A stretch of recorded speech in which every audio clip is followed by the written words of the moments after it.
कि परमेश्वर अपने समय पर सारी बातों को तैयार कर रहे हैं ताकि सब कुछ परमेश्वर की आत्मा के अनुसार आने वाले समय में हो सके। आप और हम प्लान करते हैं, लेकिन हमारी प्लानिंग अगर परमेश्वर के साथ मिली हुई नहीं है, अगर हमारी प्लानिंग परमेश्वर के साथ अलाइन नहीं है, परमेश्वर के साथ हम तालमेल रखते हुए नहीं चल रहे हैं, तो याद रखें कि आप और हम वैसे लोग होंगे जो आउट ऑफ ट्रैक चले जाएंगे, अर्थात रास्ते से ही बेरास्ते अपनी योजनाओं में बढ़ रहे होंगे। क्योंकि खुदा के पास एक पूरी तैयारी है। बाइबल में प्रभु का वचन आप देखें, यहाँ तक परमेश्वर ने न केवल उत्पत्ति में कैसे हुआ संसार का आरंभ ये परमेश्वर ने वर्णन किया, वरन खुदा ने ये बात भी वर्णन कर दिया कि आने वाले वक्त में इस संसार का नयापन, नई सृष्टि किस तरह की होगी, ये सब कुछ परमेश्वर ने वर्णन कर रखा है। आप समझ सकते हैं परमेश्वर के पास पूरी एक लाइन है, पूरा एक शुरू है और एक आने वाले समय में एक पूरी प्रोग्रेसिव परमेश्वर के पास स्ट्रक्चर है, तैयारी है कि कैसे आगे चलना है, क्या होना है। लेकिन यदि हम उन रास्तों पर, उन बातों पर नहीं चल रहे होते हैं, हम परमेश्वर के साथ अलाइन नहीं हो रहे होते हैं, तो याद रखें कि हमारा जीवन दिशाहीन है। हम दिशाहीन हैं, हम उस दिशा में नहीं हैं जो दिशा एक वास्तविकता है। और आज इसलिए पवित्र आत्मा मुझसे और आपसे बातचीत करना चाहता कि हे मेरे बेटे, हे मेरी बेटी, परमेश्वर के आत्मा के द्वारा चल, वरना तू खुदा के आत्मा के द्वारा अगर नहीं चलाया जाएगा तो शायद बड़ी तेजी के साथ तू भाग रहा होगा, लेकिन आगे चल करके तुझे अचानक से सब कुछ खाली सा दिखाई देगा। और इसलिए प्रभु का वचन कहता है कि वो लोग जो परमेश्वर से अलाइन नहीं है, जो परमेश्वर से के साथ तालमेल रखने के लिए नहीं सोचते, परमेश्वर के वचन के अनुरूप अपनी बातों को प्लान नहीं करते। बाइबल में प्रभु का वचन आगे क्या कहता है, आगे चलकर क्या होता है कि वो घास की नाई, जैसे कि छत में घास है, उस घास की नाई वो सूख जाते हैं। क्यों? क्योंकि इस छत की जो घास है वो बड़ी तेजी से फूलती फलती है, लेकिन जैसे ही उस पे धूप की किरणें लगें वो घास सूख जाती हैं। मैंने अपने घर में देखा कि एक क्षेत्र है जहाँ लोग नहीं रह रहे हैं, और उस क्षेत्र में उस क्षेत्र में कुछ एक कमरे बने हैं, और उन कमरों के ऊपर घास बारिश के दिनों में बड़े बड़े ज़बरदस्त तरीके से उगाती है, और ऐसा लगता है जैसे कितने हेल्दी हैं ये, कितने स्वस्थ हैं ये। लेकिन जब आप उसी छत को देखेंगे तो आपको मालूम चलेगा गर्मी के वक्त में एक घास भी आपको नहीं मिलेगा वहाँ पे, क्योंकि सब कुछ साफ हो जाता है, कुछ नहीं दिखाई देता। परमेश्वर आपसे मुझसे कहना चाहते हैं, जब तुम परमेश्वर से अलग होकर अपने जीवन की योजनाओं को बनाते हो तो तुम्हारी जिंदगी भी इसी तरह की हो जाती है, क्योंकि परमेश्वर का वचन कहता है, दुष्ट को मैंने बड़े फूलते फलते देखा, लेकिन जब मैं वापस वहाँ से गुजरा तो मैंने देखा कि वो तो वहाँ था ही नहीं। हाँ, परमेश्वर आपसे मुझसे बातचीत करना चाहते हैं कि यदि आप परमेश्वर के साथ जिएंगे, यदि आप परमेश्वर के साथ चलेंगे, तो आप एक अद्भुत आशीष को अपने जीवन में देख पाएंगे, जिसकी तुलना आप रियली आशीषों से कर सकते हैं। और इसलिए बाइबल में प्रभु का वचन कहता है, धर्मी के लिए आशीषें परमेश्वर ने ठहरा रखा है, धर्मी के लिए परमेश्वर ने आनंद ठहरा रखा है। धर्मी अर्थात वो जो परमेश्वर के बातों को सोचने की चाहत रखता है, उसे समझने की चाहत रखता है, और उसके अनुरूप अपने जीवन को लेकर आने की चाहत रखता है, और इसलिए प्रभु का वचन कहता है, धन्य वो है जो मुझे जानता है और मुझे समझता है। और शैतान जो आपका दुश्मन है कभी भी नहीं चाहता कि आप खुदा के साथ अलाइन हो सके, आप खुदा के साथ उस अनुरूपता में आए जिसमें परमेश्वर ने आपके लिए आशीषों को रखा है। आज मैं और आप, कोई भी नहीं चाहता कि हमारा जीवन बर्बाद हो जाए, कोई नहीं चाहता कि हमारा भविष्य बर्बाद हो जाए, कोई नहीं चाहता कि मैंने एक बड़ी इमारत अपनी ज़िंदगी में खड़ी की और वो तूफान आए, वो बाढ़ आए और वो इमारत ढह जाए। लेकिन आज इसलिए परमेश्वर का आत्मा मुझसे आपसे बातचीत करना चाहता है कि हे मेरे बेटे, हे मेरी बेटी, अगर तू आज ना जागे, अगर तू आज अपनी आंखों को ना खोले, तो आज परमेश्वर आपसे और मुझसे कहना चाहते हैं कि हमारी इमारतें कितनी भी बड़ी हो जाएं, हमारे ख्वाब कितने भी बड़े हो जाएं, हमारी योजनाएं कितनी लंबी चौड़ी हो जाएं, लेकिन उसका नींव बिल्कुल भी नहीं है। और आज परमेश्वर इसलिए मुझसे और आपसे बातचीत करना चाहते हैं कि हे मेरे बेटे, हर एक निर्णयों को जब तू लेता है अपने जीवन का परमेश्वर के वचन के अनुरूप ले। परमेश्वर के इच्छा को जान, परमेश्वर की इच्छा को ढूंढ और उसके अनुसार ले।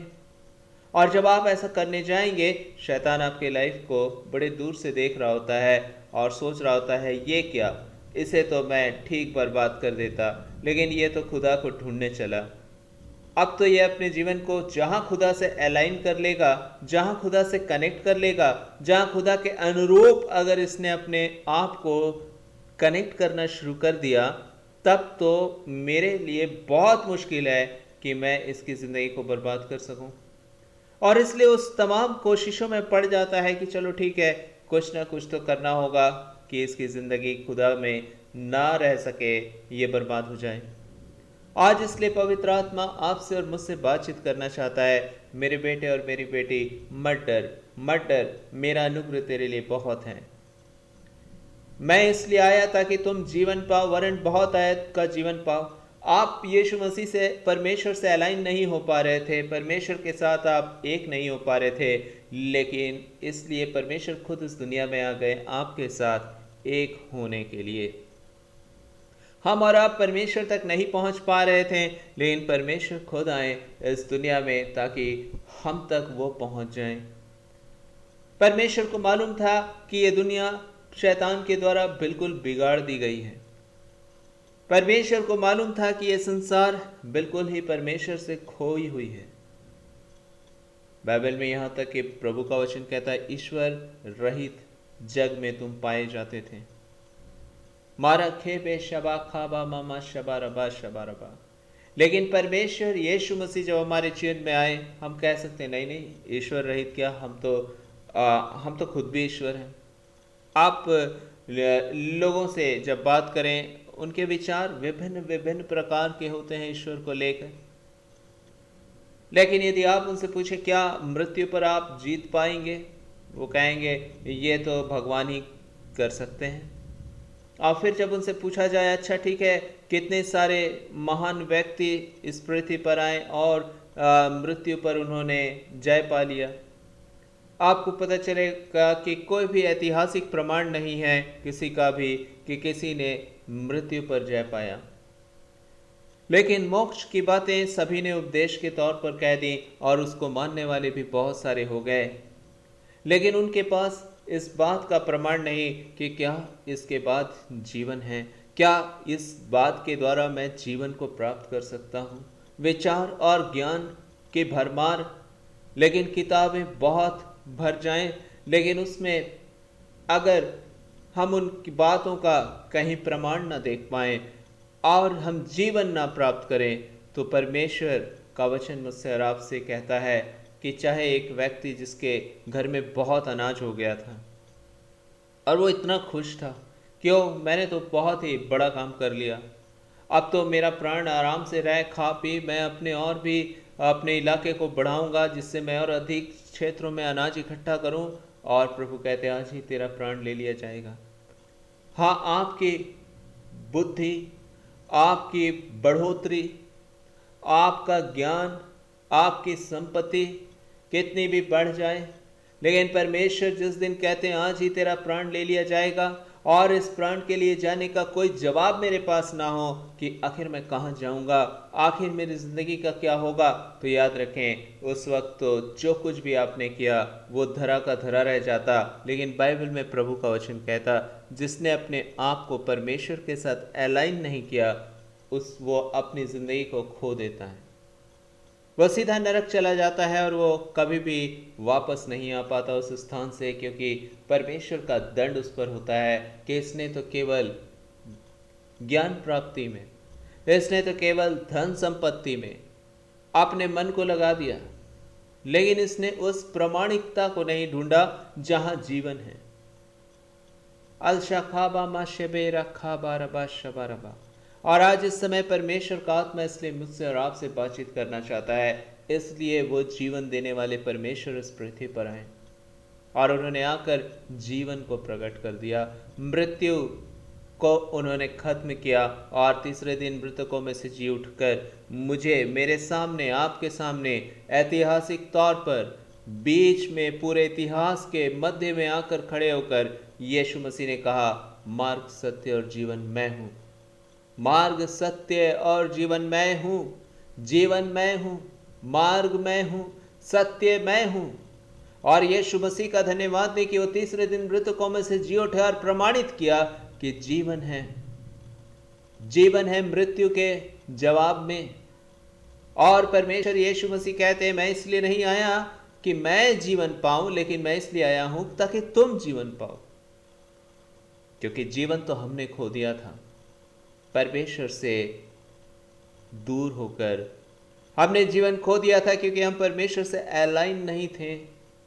आज पवित्र आत्मा इस समय आपसे बातचीत करना चाहता, मेरे बेटे मेरी बेटी, क्या तू परमेश्वर से अलाइन है?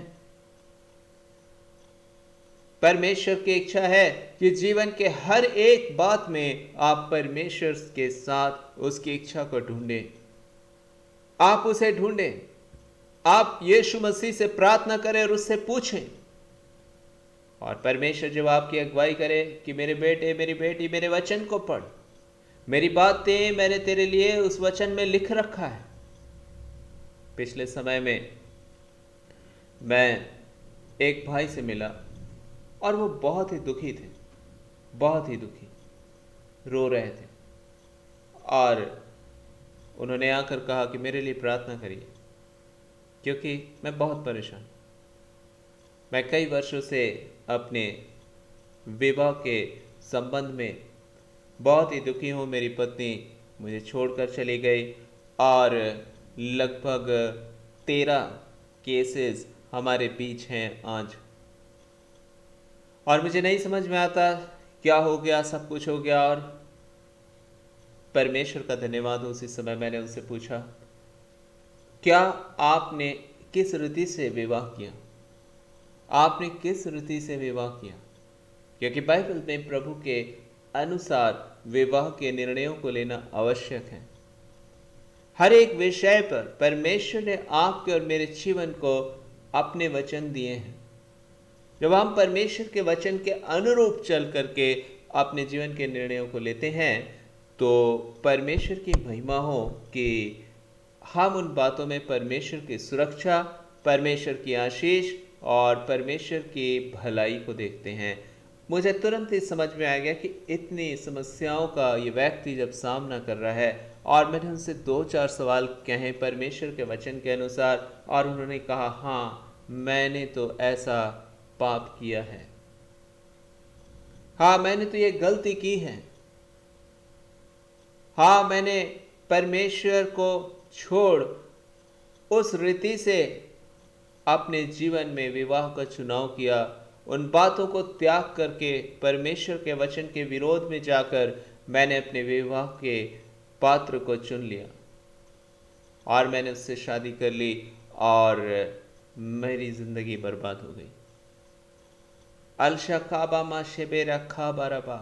आज आप कितनी भी जबरदस्त युक्तियां बना लें, अगर वो युक्तियां परमेश्वर के वचन के अनुरूप नहीं है तो याद रखें कि आपके जीवन के वो वो गहराई नहीं है, वो नींव नहीं है जहां आप परमेश्वर के आशीष की उम्मीद करें।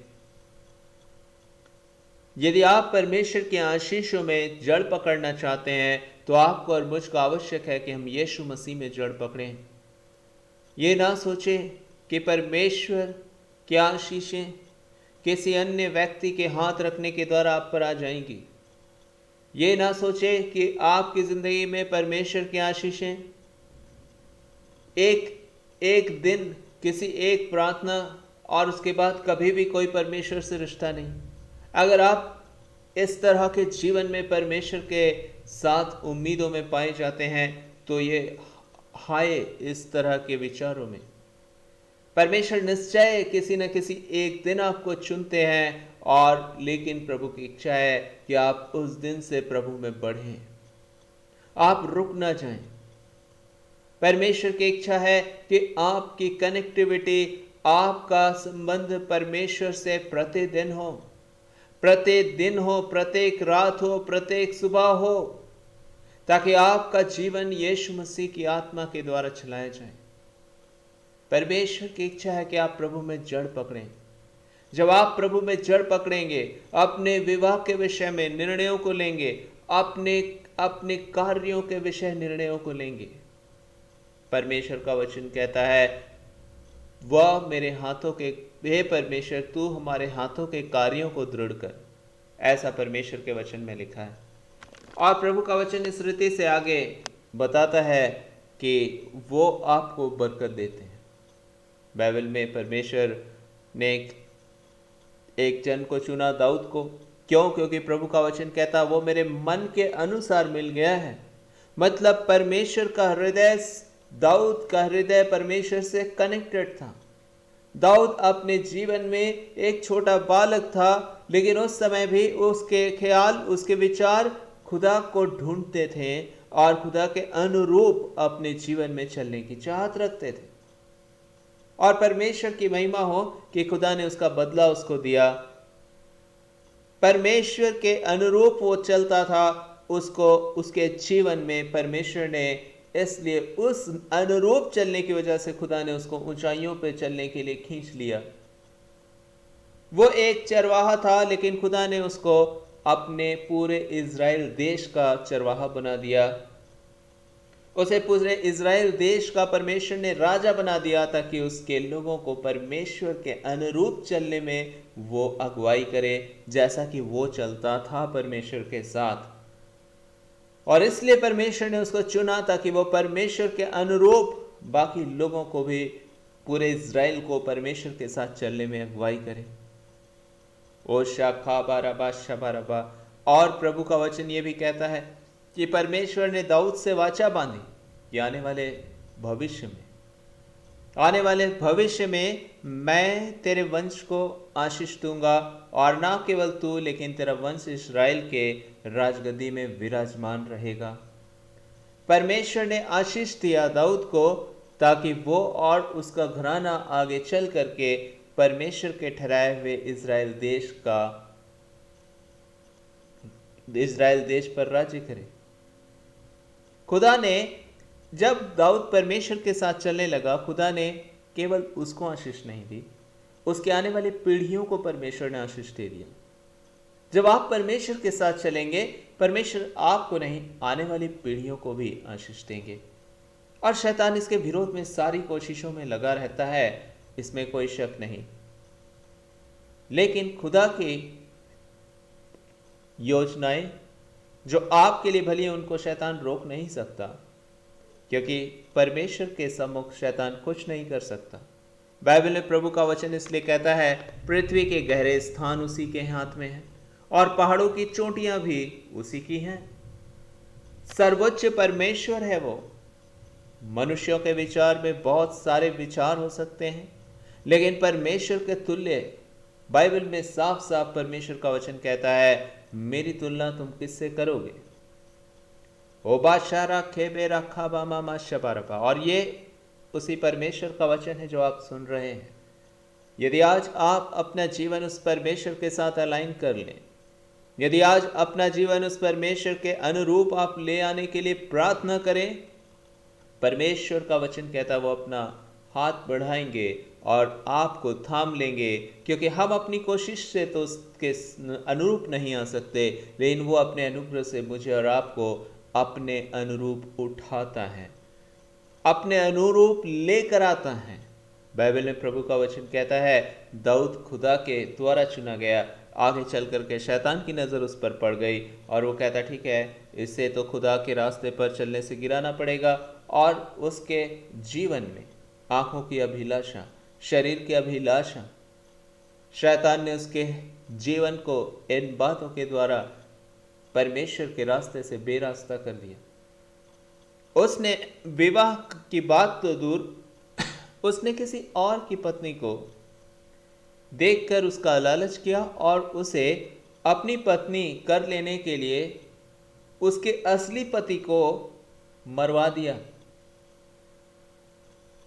और उस स्त्री को उसने अपनी पत्नी बना लिया।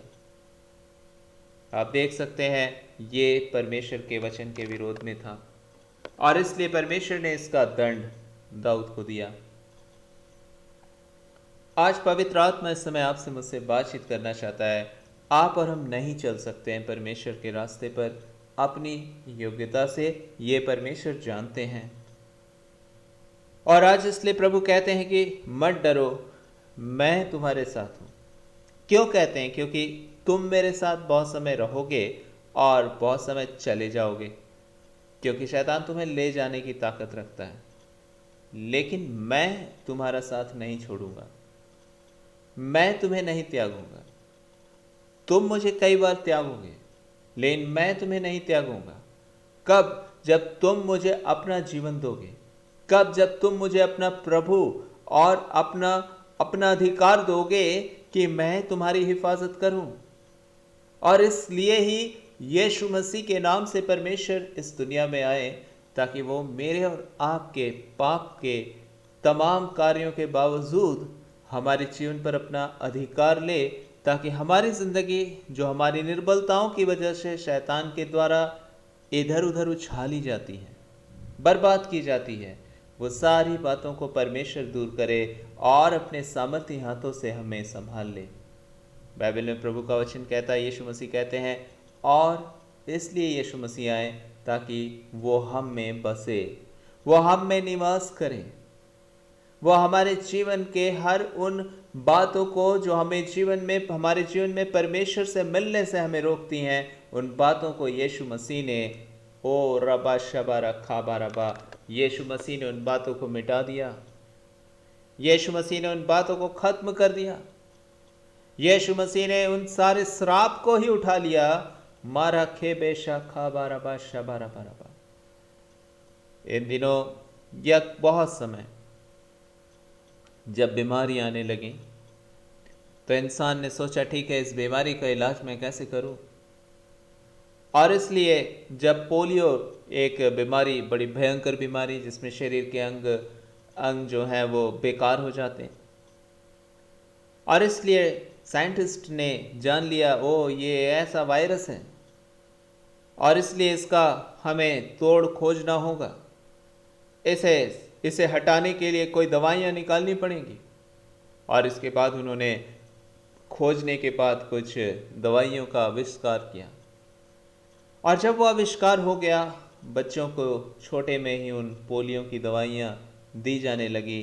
और जब कभी वो वायरस उनके ऊपर अटैक करने की कोशिश कर रहा होता, वो उन वायरसों पर वो उनके शरीर को जय प्रदान कर देते हैं, अर्थात उनका शरीर अब पोलियो से ग्रसित नहीं होगा, क्योंकि वो दवाई उनके अंदर है। शैतान ने आपके और मेरे जीवन को, परमेश्वर ने जिस रीति से हमें अच्छे से बनाया था, उस जगह पाप को लाकर प्रवेश किया और हमारे जीवन को कमज़ोर बना दिया। और यीशु मसीह जानते थे इस बात को, और इसलिए दाऊद भी पापी हो गया, जबकि वो परमेश्वर के मन के अनुरूप था, लेकिन पाप हम में बसा होता है। और इसलिए दाऊद, परमेश्वर का वचन कहता है, पाप के साथ मैं अपनी माता के गर्भ में पड़ा रहा। क्यों? क्योंकि प्रथम आदम ने पाप किया और उसका स्वभाव मनुष्य में था और वही स्वभाव आप में है, वही स्वभाव मुझ में है। और इसलिए प्रभु यीशु मसीह जानते थे ये इनके इस बीज की वजह से है, जिस बीज को ही, जिस उत्पत्ति के कारण को ही शैतान ने खराब कर दिया है।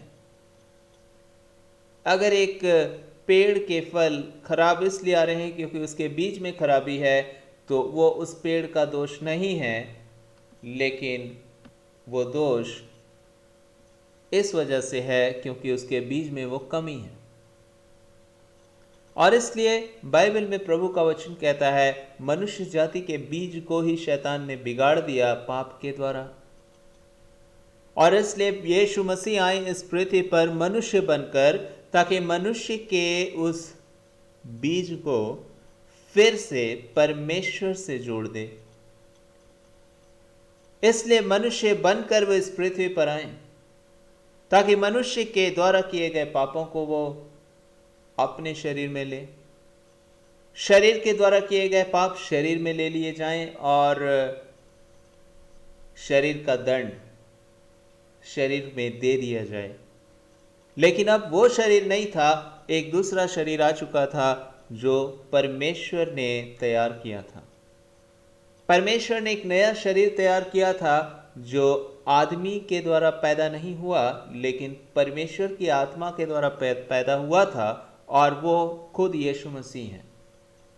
और इसलिए जब वो इस पृथ्वी पर मनुष्य बनकर एक नए सामर्थी बीज के तौर पर आए, तो परमेश्वर की महिमा हो कि शैतान ने पाप के द्वारा आप में प्रवेश किया, लेकिन परमेश्वर ने एक नई योजना को मेरे और आपके जीवन में रखा कि वो आ गए एक नए बीज के द्वारा मनुष्य बनकर हमारे बीच में, और मनुष्य के द्वारा किए गए हर पाप के भार को उन्होंने अपने ऊपर लेना आरंभ कर दिया।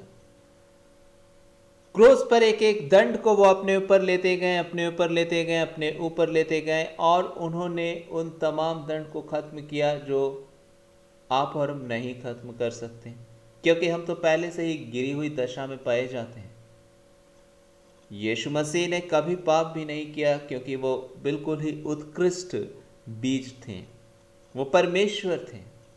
इसलिए आप यदि बाइबल में पढ़ेंगे तो आपको मिलेगा मरियम पवित्र आत्मा के द्वारा गर्भवती पाई गई, और यही नहीं, वो जो लहू बह रहा था यीशु के अंदर शरीर में, वो परमेश्वर का लहू है। परमेश्वर ने लहू को धारण किया अपने बीज के द्वारा, और इसलिए प्रेरितों के काम उसका 20 अध्याय और उसके 28 वचन को जब आप पढ़ते हैं, बाइबल में प्रभु का वचन कहता है और परमेश्वर के लहू के द्वारा, परमेश्वर के लहू के द्वारा, यीशु के लहू के द्वारा नहीं, यहां लिखा है परमेश्वर के लहू के द्वारा। परमेश्वर ने पूरी कलीसिया को मोला है, खरीद लिया है। परमेश्वर ने आपको खरीद लिया है। कैसे? अपने लहू को देकर। आज परमेश्वर की महिमा करें, क्योंकि ये तो लहू की गुणवत्ता गिर गई थी। शैतान ने इंसान के बीज को गिरा दिया था, ताकि हर इंसान जब पैदा ही हो तो वो पाप से ग्रसित हो और वो पाप करता जाए। आप पाप इसलिए नहीं करते हैं, मैं पाप इसलिए नहीं करता हूं क्योंकि मैं पापी हूं, क्योंकि मेरे बीज में वो कमी है। हर मनुष्य के बीज में वो कमी है, और इसलिए बाइबल में प्रभु का वचन कहता है हमारे धर्म के काम मैले कुचले और चिथड़े कपड़ों के समान हैं परमेश्वर के स्टैंडर्ड में। चाहे मैं 50 बार कोई धर्म के काम कर लूं, चाहे 500 बार, लेकिन उसके बावजूद भी मेरा बीज नहीं बदल जाता। और इसलिए आप देखेंगे लोग एक तरफ तो धर्म के काम करेंगे और दूसरी तरफ गालियां दे रहे होंगे, एक तरफ धर्म के काम करेंगे और दूसरी तरफ उनका जीवन जब आप देखेंगे तो उनके जीवन में ईश्वरीय स्वभाव नहीं दिखाई देगा। ईश्वरीय स्वभाव की बात तो दूर है, शैतानी स्वभाव आपको दिखेगा, पाप का स्वभाव दिखेगा, क्योंकि पाप के द्वारा शैतान अपने स्वभाव को आप में डाल देता है। और वो केवल डाल देता नहीं है, लेकिन उसने बीज में ही डाल दिया है। और इसलिए हम स्वभाव से ही पापी होते हैं, जो उसके इच्छा में और उसके अनुसार चलाए जाते हैं। और इसलिए बाइबल में प्रभु का वचन कहता है कि संसार का सरदार जिसके अनुसार हम चलाए जाते थे उसकी आत्मा के द्वारा वो हमारे जीवनों में प्रवेश करके हमारे जीवनों को हर बुराई को चुनने के लिए तैयार करता है। हमें तैयार करता है, ठीक है पढ़ो लिखो, बहुत पढ़ो लिखो, लेकिन पढ़ने लिखने के बाद क्या है कि हमारी ज़िंदगी से बुराइयां नहीं जाती हैं। हम एक पढ़े लिखे बुरे इंसान बन जाते हैं, या फिर हम पढ़े लिखे परमेश्वर से दूर इंसान बन जाते हैं। यहाँ तक कि कई एक बार लोगों को अपनी पढ़ाई पर, अपने ज्ञान पर इतना घमंड हो जाता है कि वो कहते हैं परमेश्वर की क्या ज़रूरत है, मुझे मेरा ज्ञान ही काफ़ी है। अलशा खाबा मामा शेबेरा खे बेरा बादशाह बाराबा, एक ऐसा राजा था जिसका नाम नबूकदनेस्सर था और वह बेबीलोन का राजा था। वो कहता है मैंने तो अपनी बुद्धि से ही सारी बेबीलोन को खड़ा कर दिया।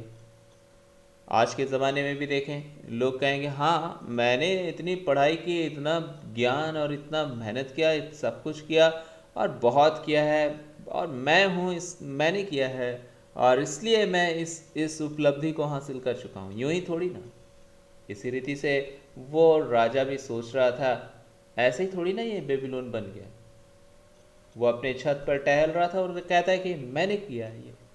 और तभी खुदा ने अपने एक जन के द्वारा कहा कि तेरे सिर के बाल जो हैं वो बिल्कुल ही जंगली लोगों जानवरों की तरह हो जाएंगे, नाखून भी, और तू पागलों के समान हो जाएगा एक कुछ समय तक के लिए, और तू ओस में भींगा करेगा।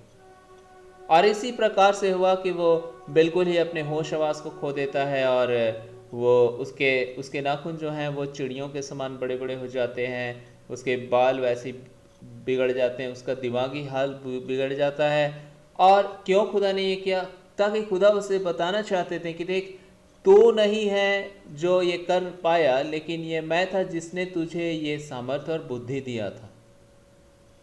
लेकिन मनुष्य अपने परमेश्वर के द्वारा ही ज्ञान और बुद्धि को द्वारा जब वो उनको उपयोग करके ऊंचाइयों में पहुंच जाता, फिर वो कहता मैंने किया है और मैंने किया है और मैंने किया है। और तभी परमेश्वर ने इसलिए उसकी उसी बुद्धि को जीरो से भी नीचे गिरा दिया कि वो अपना भी ध्यान नहीं रख पाया। और वो प्रभु का वचन कहता है कुछ काल तक, कुछ समय तक खुदा ने उसको इस बात को एहसास दिलाने के लिए छोड़ दिया। लेकिन बाइबल में प्रभु का वचन कहता है डैनियल नबी की किताब में, फिर प्रभु ने ठहराए हुए समय पर उसकी बुद्धि ज्यों की त्यों कर दी और फिर वो ठीक हो गया। और तब उसे समझ में आ गया कि खुदा है, परमेश्वर है जो प्रधान है, जो देता है आपको बरकत, जो देता है आपको बुद्धि, ताकि वो जो महान परमेश्वर है उसकी दी हुई सामर्थ के द्वारा आप इस पृथ्वी पर जीवन को जिए। अब उसे एहसास हो गया था और वो कहता है हाँ, इसलिए अगर धन्य है तो वो परमेश्वर, ना कि मनुष्य। और इसलिए परमेश्वर की महिमा करें। शैतान आता है और आपके मन में घमंड को डालता है, आपके मन में विभिन्न प्रकार के विचारों को डालता है, ताकि आप समझ लें कि हाँ हाँ मैं हूँ, मेरे जैसा तो कोई है ही नहीं, और मैं जो करता हूँ वही सही है और बस। लेकिन आप कब? जब प्रभु के वचन को पढ़ें, जब आप उसके वचनों पर मन लगाएं, जब आप उसके साथ अलाइन होना चाहें, जब आप उसके साथ एक मन होना चाहें। आप चाहें तब भी नहीं हो पाते। और बहुत लोगों की आंखें तो शैतान ने अंधी कर दी है और इसलिए वो चाहते भी नहीं। पिछले दिनों मैंने एक व्यक्ति से बात किया जो कि गवर्नमेंट के क्लास 1 ऑफिसर थे और काफ़ी अच्छे ओहदे से उन्होंने रिटायरमेंट उनकी हुई और आज वो एक बहुत ही परिपक्व मनुष्य हैं और अनुभवी मनुष्य हैं। और उनके परिवार में भी उनके बेटे जो हैं वो भी काफ़ी उच्च स्तर पर विदेशों में कार्यरत हैं, बहुत ऊंची पोजीशंस पे पाए जाते हैं। और उनका एक बेटा जो है वो अपने तमाम कार्यों को छोड़कर प्रभु के कार्य में पाया जाता है, क्योंकि उसे समझ में आ गया कि खुदा की बुलाहट उसकी ज़िंदगी के लिए खुदा के काम को करना था। अलशखा बाराबा शिबेरा खूबा मामा शबारबा। लेकिन उनके ही उस क्षेत्र में बहुत सारे ऐसे लोग थे जो और लोग हैं जो बहुत ही ज्ञान और बुद्धि से पाए जाते, भरे हुए, और वो अपने सोसाइटी में बहुत ही बुद्धि वर्ग में पाए जाते हैं। मतलब ऐसे लोग जो अपने ज्ञान और बुद्धि के द्वारा बहुत कुछ हासिल कर चुके हैं। अब मेरी बात बात जब उनसे आज से पिछले महीने ही हो रही थी, और तभी वो कहते हैं कि बेटा, हमारे सोसाइटी में जितने लोग हैं ना, वो बिल्कुल ही डरे हुए हैं। उनका भविष्य उन्हें बिल्कुल अंधकारमय लग रहा है, डार्क, बिल्कुल डार्क, डीप डार्क। क्यों? क्योंकि एक ऐसी बीमारी आ गई है जिसकी जिसकी वजह से कंपनियां बंद हो रही हैं, कंपनीज बंद हो रहे हैं। ऐसी बीमारी आ गई है जिसका जवाब नहीं है मेडिकल साइंस के पास। ऐसी बीमारी आ गई है जो आप अपने घर के बाहर नहीं निकल सकते हैं। वो अब उनकी बुद्धि काम नहीं आ रही है, और वो बहुत डरे हुए, इसलिए उनके लिए प्रार्थना करना।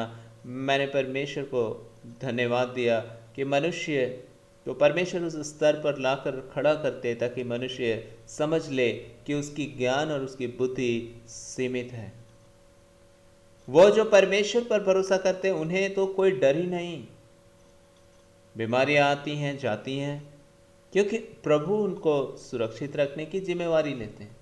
वो जो खुदा में पाए जाते हैं, वो नहीं जो खुदा के नाम से लोगों को भरमाते हैं कि हम तो खुदा में हैं, हम खुदा में, लेकिन वो खुदा में है नहीं।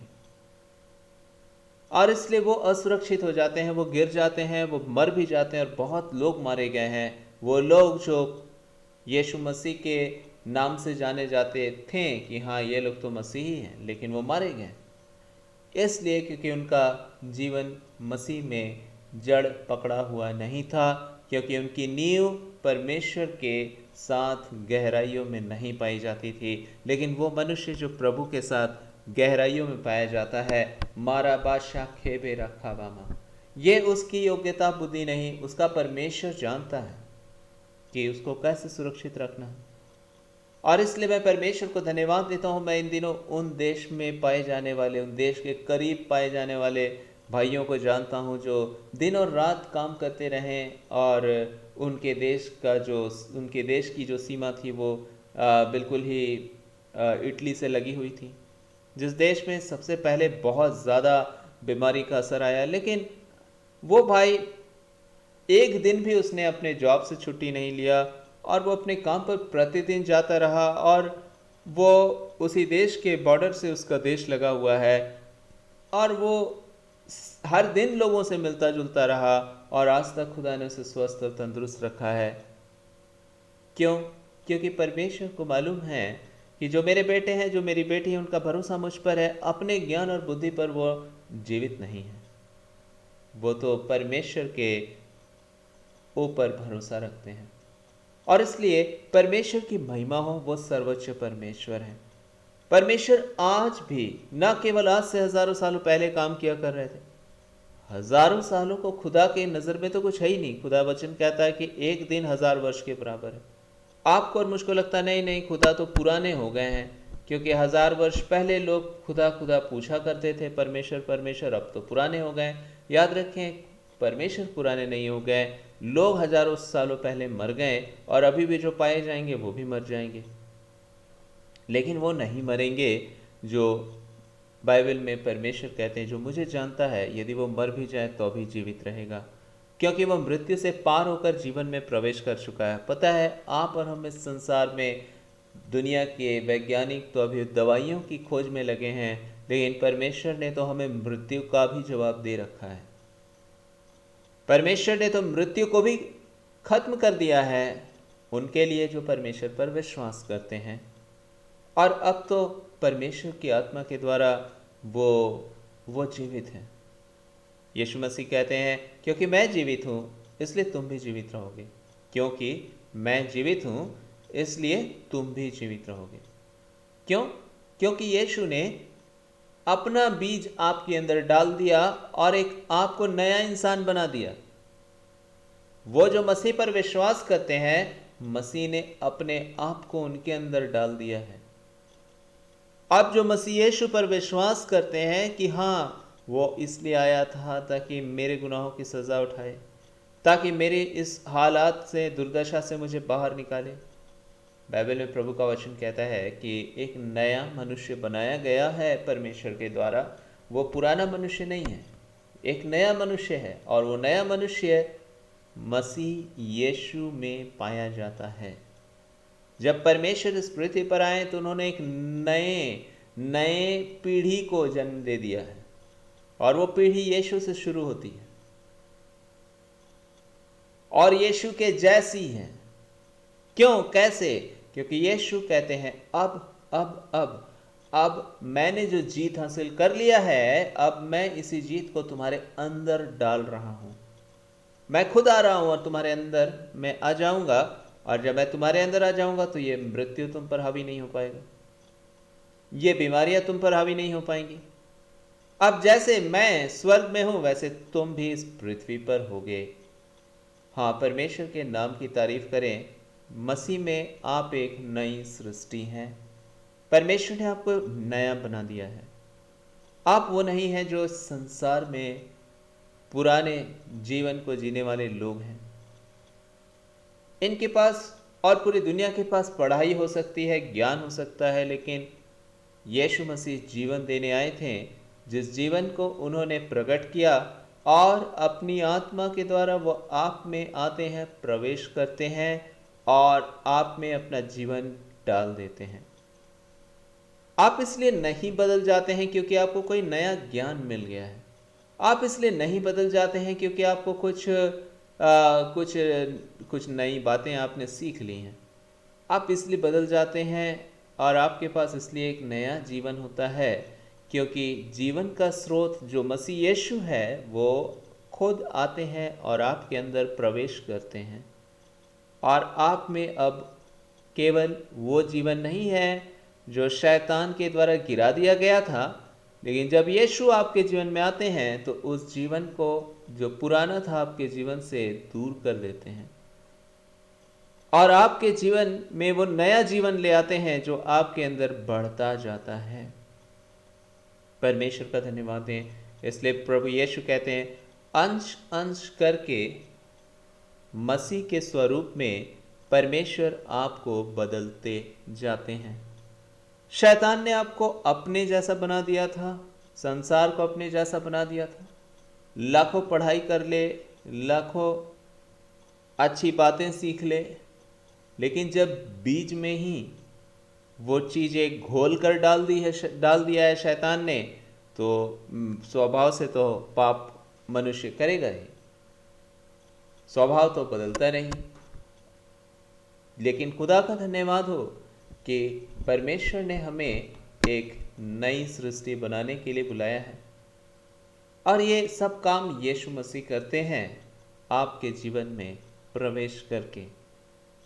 जब आप उसे अपने जीवन में बुलाते हैं और कहते हैं, प्रभु यीशु मसीह तू मेरे जीवन में आई, तू मेरे जीवन में आ, आप मेरे जीवन में आइए यीशु मसीह। जब आप कह रहे होते हैं, यीशु आपके लाइफ में आते हैं और फिर चेंज आपके लाइफ में वो शुरू कर देते हैं। लेकिन क्या आपकी प्रार्थनाएं समझ और सच्चाई के साथ होती हैं? यदि आप समझ और सच्चाई के साथ आप प्रार्थना करते हैं तो आपको पाप से यीशु मसीह छुड़ा लेते हैं। आज इस संसार में देखिए, बहुत सारे लोग हैं जो मारे जा रहे हैं आफतों में, जो मारे जा रहे हैं बीमारियों में। लेकिन आज परमेश्वर कहना चाहते हैं, तुम जब मसीह को समझोगे और मसीह को पहनोगे तो तुम्हारे अंदर वो बातें दिखना आरंभ हो जाएंगी जो मसीह तुम्हारे जीवन में करेंगे। जब तुम मसीह को समझोगे, मसीह को जानोगे उसके वचन के अनुरूप, तो वो बातें तुम्हारे अंदर दिखना आरंभ हो जाएंगी जो मसीह करेंगे, मसीह यीशु करेंगे। तुम अपनी कोशिशों से नहीं करोगे, लेकिन मसीह यीशु जो तुम्हारे जीवन में करेंगे, क्योंकि तुम अपनी कोशिशों से अपना बीज का स्वभाव नहीं बदल सकते, तुम अपने आप को नहीं बदल सकते, लेकिन तुम्हें परमेश्वर बदल सकते हैं। और इसलिए यदि हम प्रार्थना करते हैं तो मैं कई एक बार प्रार्थना करता हूँ, खुदा ये स्वभाव मुझ में अब भी है और मैं तुझसे इस स्वभाव से छुटकारा पाना चाहता हूँ। अलशा खा बाराबा शिबेरा खेबेराबा। सच में परमेश्वर आपको आशीष देना चाहते हैं, मुझको आशीष देना चाहते हैं।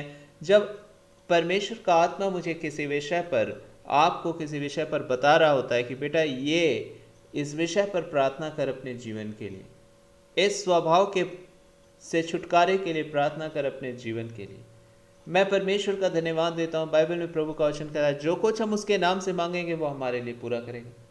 लेकिन जब हम परमेश्वर को नहीं समझते हैं तो हम इसके बजाय कि हम अपने आप के बदले जाने के लिए दुआ करें, हम सिर्फ कहते हैं कि परमेश्वर मुझे इतना पैसा मिल जाए, ये वाली गाड़ी मिल जाए, ये वाला जॉब मिल जाए। फिर वही बात जो मनुष्य इस पृथ्वी पर पढ़ लिख करके करने की कोशिश में लगा होता है, वही काम हम परमेश्वर से भी करवाने की कोशिश में लगे रहते हैं कि प्रभु तू मेरे को बड़ा सा बिल्डिंग दे, उसके ऊपर 4 मंजिला इमारत हो और बहुत सारी चीज़ें जो इस संसार में केवल पाई जाती हैं। लेकिन हम ये नहीं कह रहे होते कि वो बदलाहट मुझ में लेकर आ प्रभु जो यीशु में है, वो पवित्रता मेरे जीवन में लेके आ प्रभु जो मसीह यीशु में है। और आप सच जानिए कि जब आप परमेश्वर में पाए जाते हैं तो धर्मी के लिए क्या बोया गया है? आनंद। आनंद कैसे आपको मिलेगा? भूखे रहने से मिलेगा या रोटी खाने से मिलेगा? बाइबल में प्रभु का वचन कहता है जवान सिंहों को घटी होगी लेकिन मेरे बच्चों को नहीं। जब आप धार्मिकता की खोज में रहेंगे तो अपने आप परमेश्वर आपको उत्तम भोजन से तृप्त करेंगे, आपको उत्तम वस्त्रों से तृप्त करेंगे और आपको उत्तम जीवन 100% की इस पृथ्वी पर देंगे। परमेश्वर ना केवल आपके स्वभाव और जीवन को बदलते हैं लेकिन आपके जीवन की ज़रूरतें भी पूरी करते हैं। और इसलिए यीशु मसीह ने कहा इस संसार के सदृश न बनो जो केवल इस बात की खोज में रहते हैं हम क्या खाएंगे, क्या हम पिएंगे। लेकिन बाइबल में प्रभु का वचन कहता है सबसे पहले उसके राज्य की खोज करो तो ये सब वस्तुएं भी तुम्हें दे दी जाएंगे। देखिए आपका मूल आपका बीज है, आपका बीज है, आप में आपका बीज मसाराबा शिबेरा खाबाराबा, और उस बीज के स्वभाव को, आपके मूल स्वभाव को आपको और मुझको बदलना आवश्यक है। और ये मैं नहीं, आप नहीं कर सकते, यीशु कर सकते हैं।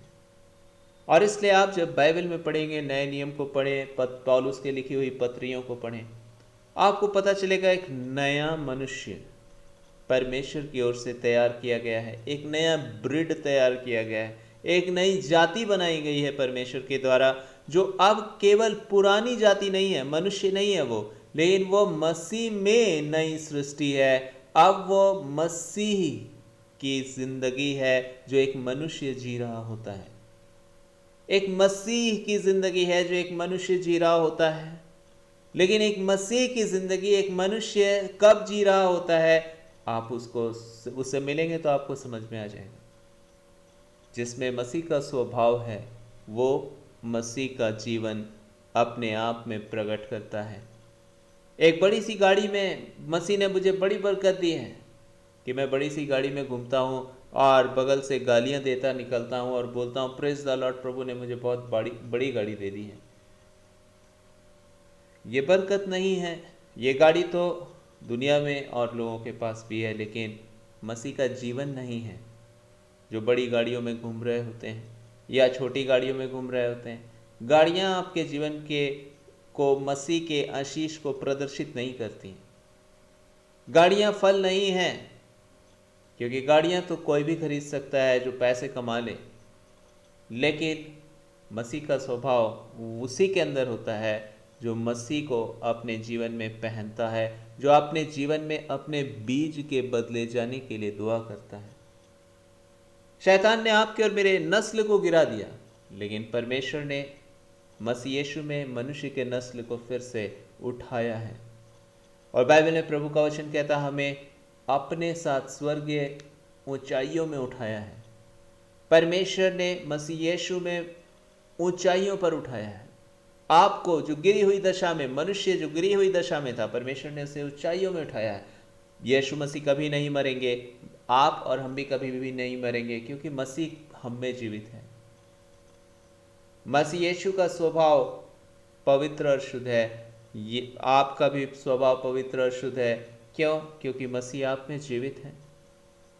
मसीह यीशु बीमार होकर मर नहीं गए और आप भी बीमार होकर नहीं मरेंगे। क्यों?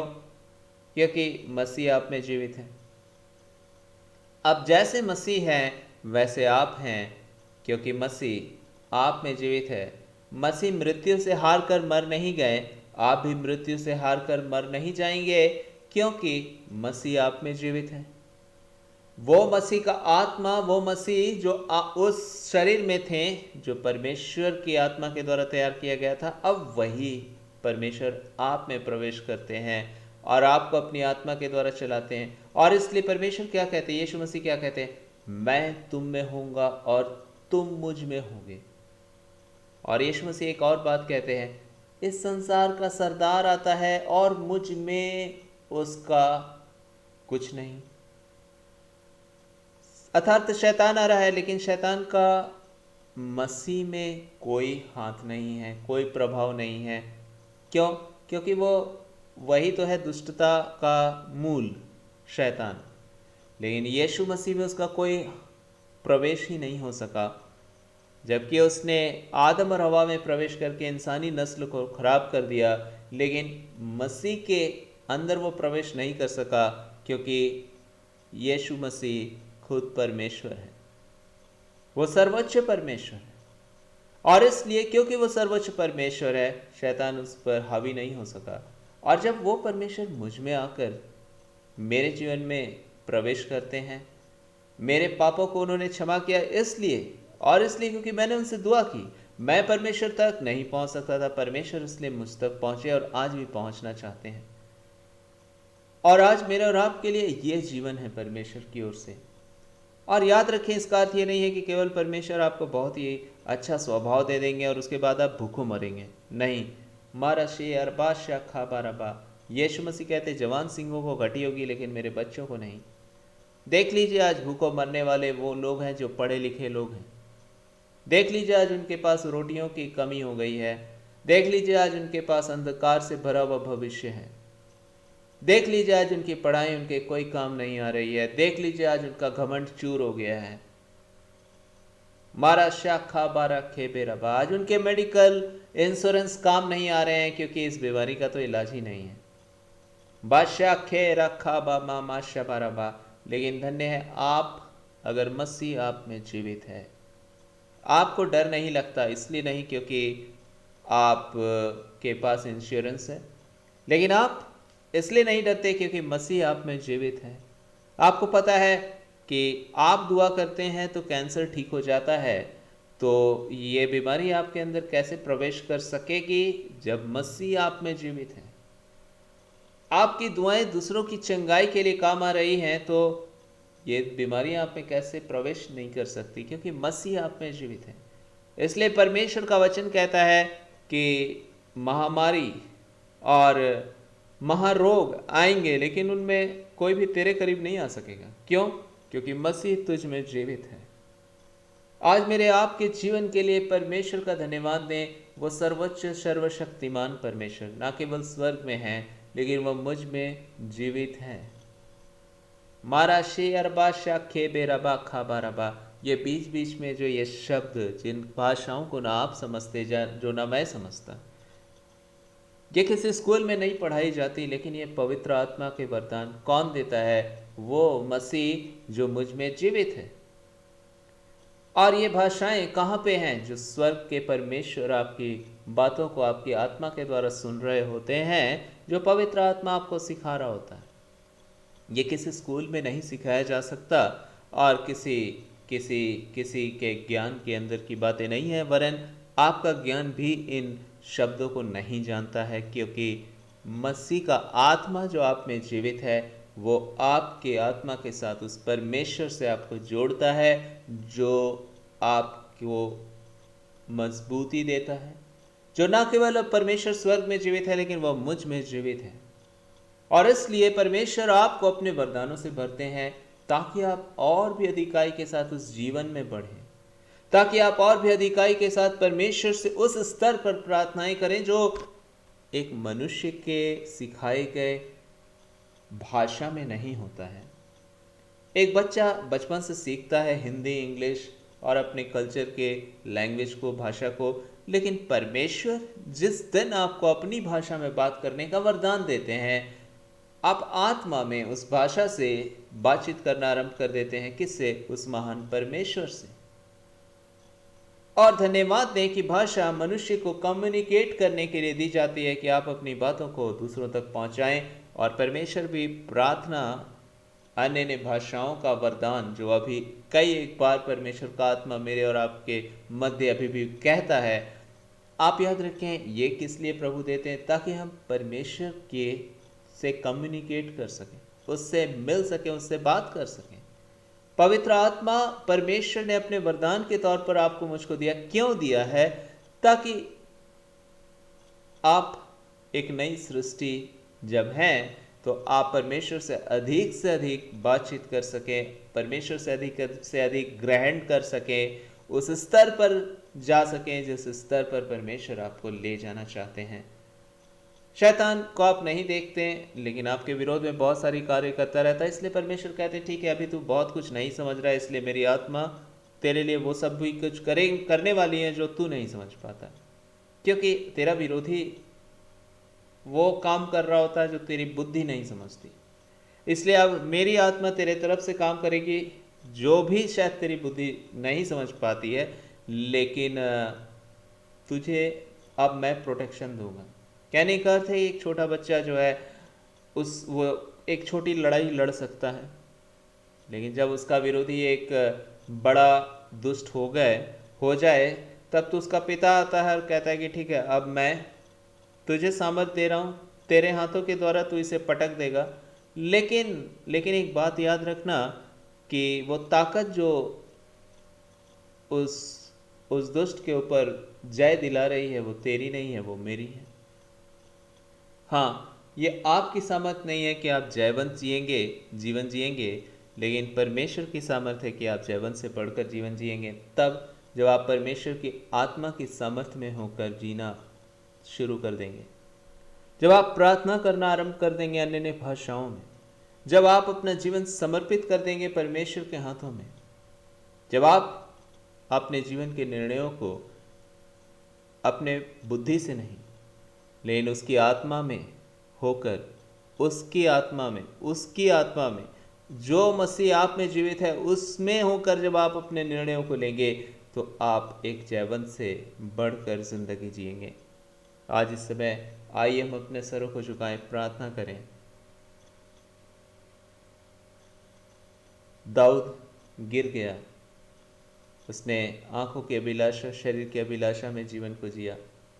खुदा ने फिर भी उसे माफ़ कर दिया, और उसको, क्योंकि उसने माफ़ी मांगा। जब आप, मैं और आप अपने शरीर की दुर्बलता में पाए जाते हैं, चाहे हमारे गुनाह कितने भी बुरे हों, परमेश्वर माफ़ करते हैं यदि हम उसे मान लें, और परमेश्वर उससे हमें निकालते भी हैं। परमेश्वर हमें नया दिल भी देते हैं। और अगर आप एक जयवंत जीवन जीना चाहते हैं, तो मुझे और आपको इन विषयों के लिए प्रार्थना करना ज़रूरी है, ताकि आप इन विषयों में परमेश्वर के जय को देखें, और अब आप वो जीवन जी सकें, प्रैक्टिकली, रियली देख पाएँ उस प्रभाव को अपने जीवन में, कि सच में आपको परमेश्वर ने दृढ़ता दी है, आपके लाइफ को परमेश्वर ने ट्रांसफॉर्म किया है, चेंज किया है। अब आप वो नहीं जो थे, लेकिन अब वो हैं जो खुदा ने आपको बनाना चाहा है। अब आप एक सुपर नेचुरल लाइफ जी रहे हैं इस पृथ्वी पर। अब एक ह्यूमन नहीं है, लेकिन गॉड आपके अंदर है, और अब आप एक गॉड, परमेश्वर की उपस्थिति में जीने वाले मनुष्य हैं। अब आप उसकी आत्मा के द्वारा चलाए जा रहे हैं, अपनी आत्मा के द्वारा नहीं। अब आप उसकी आत्मा की सामर्थ्य में चलाए जा रहे हैं, अपने निम्न स्तरीय जीवन में नहीं। और इसलिए आपको डर नहीं, भले ही संसार के अक्लमंद भी डर जाए, चाहे संसार का ताकतवर भी डर जाए, लेकिन आपको डर नहीं, क्योंकि आप में तो सर्वशक्तिमान परमेश्वर की उपस्थिति है। रबा शेखे रबा शबा रबा, माशा खेबेरा खाबा मामा शबा रबा। और इसलिए कोई युक्ति दुष्ट की आपके विरुद्ध चल नहीं पाएगी और चल नहीं पाती है, और कभी नहीं चल सकेगी, क्योंकि परमेश्वर कहते हैं उसकी हर युक्तियां विफल हो जाती हैं और वो आपके पैरों के तले शैतान को कुचलवा देते हैं। परमेश्वर महिमा से भरे हैं, सामर्थ, शक्तिशाली और सर्वोच्च हैं वो। और जब वो आप में जीवित हैं तो आप परमेश्वर में जय के उत्सव में लिए जाने के लिए परमेश्वर के द्वारा चुन लिए गए हैं। आज मैं यीशु के नाम से आप में परमेश्वर के जय को बोलता हूँ, क्योंकि प्रभु ने कहा जो तुम बोलोगे वो होगा। और ये आप भी बोल सकते हैं यदि आप मसीह में हैं, यदि आपने उस पर विश्वास किया और उसके नाम से बपतिस्मा लिया है, तो याद रखिए कि आप इस जीवन के वारिस हैं। आप जो बोलेंगे वो होगा जब आप मसीह यीशु में होकर उन बातों को बोलेंगे। अलशा खा बाराबा शा खा बाराबा शा बाराबा। आइए हम प्रार्थना करें और परमेश्वर की महिमा करें। मारा खेबे शा खा बाराबा, इस नए बीज के लिए, इस नई आत्मा के लिए, इस नए जीवन के लिए जो उसके अनुग्रह से परमेश्वर ने मुझे और आपको दिया है। और अपने जीवन में उस पुराने मनुष्यत्व से बाहर आकर परमेश्वरीय जीवन जीने के लिए परमेश्वर के अनुग्रह को मांगे, प्रार्थना करें। पवित्र आत्मा मेरी सहायता करेंगे, ना केवल अपने लिए लेकिन अपनों के लिए मांगे, अपने परिवार के लिए मांगे, ताकि आप उनके लिए भी प्रार्थना करने वाले हो सके। प्रभु का वचन कहता है एक दूसरे के लिए प्रार्थना करो। ना केवल आप ये जीवन अपने अंदर देखेंगे लेकिन आप बहुतों के अंदर देखेंगे।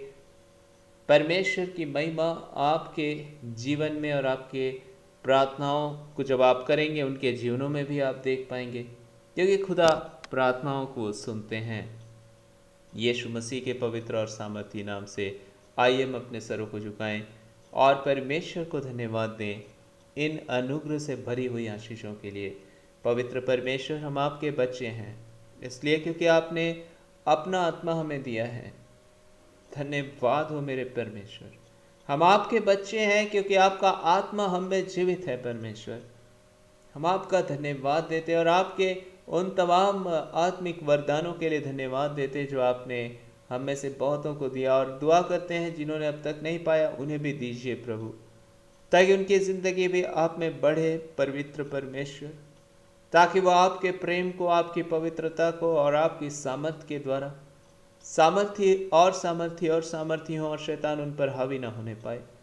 मारा शेयल आई यीशु अरबा खाबा मामा शबारबा, ताकि हर एक की जिंदगी आपकी आत्मा के अनुरूप बन सके। परमेश्वर, आपके अनुसार हम अलाइन हो जाएं। परमेश्वर, आपके अनुरूप हमारी जिंदगी हो जाए। परमेश्वर, ताकि हम वो आपके बेटे और बेटी बन जाएं जो ऐसी इमारत हो जो गहराइयों में, जमीन में, चट्टान पर जिसकी नींव हो, जो खुद यीशु मसीह आप हैं। जब आप हमारे जीवन में हैं परमेश्वर, तो आपका हाथ हमें दृढ़ता से थाम रखता है, जो हाथ कभी भी हमें छोड़ता नहीं, जिस हाथ पर हम पूरा भरोसा रखते हैं, क्योंकि यह हाथ सर्वशक्तिमान परमेश्वर आपके दाहिने हाथ के द्वारा, आपके वचन के अनुसार आप हमें थामे रखने वाले परमेश्वर हैं। हे पवित्र परमेश्वर, हम आपका धन्यवाद देते हैं पिता, और आपसे प्रार्थना करते हैं परमेश्वर कि आप हमें से हर एक को दृढ़ता से थामे रखें और हम में से हर एक को ऐसी बुद्धि और समझ दें कि हम अपना जीवन आपको दे सकें और अपने ज्ञान और अपनी समझ में हमें बढ़ाएं, ताकि हम आपको समझ सकें, ताकि हमारी बुद्धि इस संसार के ज्ञान तक सीमित ना हो, लेकिन हम आप में जड़ पकड़ें और आप में दृढ़ हों, ताकि ये संसार की बुद्धि जब अंधेरी हो जाती है और फेल हो जाती है, उस समय भी मेरे खुदावंदा यीशु मसीह, आप जो अगम महिमा और बुद्धि से भरे हैं, जिसकी बुद्धि अगम है, जिसके ज्ञान की कोई सीमा नहीं, जिसके सामर्थ्य का कोई अंत नहीं, जिसके अनुग्रह का कोई अंत नहीं, ओ मारा शेरा खाबामा, आपके अनुग्रह के द्वारा हम उस जीवन को अपने जीवनों में पाते हैं। प्रभु, हम आपका धन्यवाद देते हैं परमेश्वर इस प्रार्थना को सुनने के लिए। आपसे दुआ करते हैं हर एक के हृदय में आप काम करें प्रभु, ताकि हर एक जन इस जीवन के लिए आपसे प्रार्थना करने पाए। प्रभु, हर एक को ऐसी समझ दें पिता परमेश्वर, ताकि हर एक जन आपसे इस जीवन को मांगे परमेश्वर, क्योंकि आप अपने बच्चों की दुआओं को सुनते हैं, और उनका उत्तर देते हैं, हे पिता परमेश्वर, उन्हें दे बाप आसमानी, आपका आत्मा इस समय हरेक के जीवन में कार्य करे और हरेक के हृदयों को खोल दे पिता, ताकि आपका वचन हरेक के जीवन में प्रवेश करे और हरेक अंधकार की शक्तियों के बंधनों को आप यीशु उन्हें उनके जीवन से तोड़ दें और हम आपके अनुग्रह से, आपके आज्ञा और आपके वचन के अनुसार उनके जीवनों से उन अंधकार की शक्तियों को मैं यीशु के नाम से तोड़ रहा हूँ। ओ रबा शेल अल हो रबा शिबे रबा रबा शबा रबा, ताकि आए खुदा बाप आसमानी आपके जय को हर एक के जीवन में मैं इसमें बोलता हूँ, क्योंकि आपके नाम में सामर्थ है, आपके वचन में सामर्थ है। आप जो हम में जीवित है परमेश्वर, आप सामर्थी हैं। माशे रबा शखा बा मा शेबे रबा रबा शबा रबा, एक एक के जीवन को आप आजाद कर दें यीशु मसीह में। हर एक के जीवन में आपकी आजादी को बोलता हूँ, शैतान के बंधनों को टूटने का आदेश देता हूँ यीशु मसीह के सामर्थी नाम से। उल शबा रबा शबा रबा शबा रबा, हर एक की जिंदगी आप में आजाद है। आपकी आशीषित भलाई और भविष्य को हर एक जन अपने जीवनों में देखने पाए और अपने जीवन से आपकी महिमा करने पाए। परमेश्वर, मैं आपकी महिमा करता हूँ, आपके हाथों में उन्हें सौंपता हूँ, अपने आप को और अपने तमाम प्रियों को, हर एक के परिवारों को, हर एक के जीवन को, क्योंकि हम आपके बच्चे हैं पिता और आप हम सभी से प्रेम करते हैं। और हर एक के जीवन को अपने स्वर्ग से उत्तम भलाइयों से तृप्त करें और हर एक के बीज को, हर एक के जीवन के स्वभाव को, हर एक की आत्मा को आप अपनी सामर्थ से बदल डालें, ताकि हम सब आप में आनंदित, आशीषित और उस उत्तम जीवन को प्राप्त करें जो केवल आपसे, आपके अनुग्रह से हमें मिलता है। इस प्रार्थना को जीवित प्रभु यीशु मसीह आपके सामर्थी नाम से मांगते हैं। धन्यवाद, आपने हम लोगों की दुआ को सुन लिया और ग्रहण किया, यीशु के नाम से, आमीन। आइए समय प्रभु की प्रार्थना एक साथ बोले और आज का प्रार्थना हम लोग यहीं समाप्त कर देंगे। ऐ हमारे पिता, आप जो स्वर्ग में हैं, आपका नाम पवित्र माना जाए, आपका राज्य आए, आपकी इच्छा जैसे स्वर्ग में पूरी होती वैसे इस पृथ्वी पर पूरी हो। हमारे रोज की रोटी आज हमें दें, जैसे हमने अपने अपराधियों को क्षमा किया वैसे आप भी हमारे अपराधों को क्षमा करें। हमें परीक्षा में ना लाएं बल्कि बुराई से बचाएं, क्योंकि राज्य, पराक्रम और महिमा सदा आपकी है, आमीन। सारी आदर, महिमा, प्रशंसा केवल प्रभु यीशु मसीह को देते हुए आज का प्रार्थना हम लोग यही समाप्त करते हैं। हम फिर से मिलेंगे परमेश्वर के आशीषों में। वो जो सर्वोच्च परमेश्वर है वो आपको संभालते हैं और आपके जीवन को अपने अनुग्रह से थामे रखते हैं और आपको ना कभी गिरने देते और ना कभी भी टलने देते, वरन आपको अपने स्वर्ग की सर्वोत्तम भली आशीषों से तृप्त करते हैं। और इसलिए आज हम उस महान परमेश्वर को धन्यवाद देते हुए आज की प्रार्थना यहीं समाप्त करते हैं और फिर से हम मिलेंगे उसकी आशीषों में, उसकी भलाइयों में, और मिलकर उस महान परमेश्वर को फिर से शुक्रिया कहेंगे, यीशु मसीह के सामर्थ्य और पवित्र नाम से, आमीन।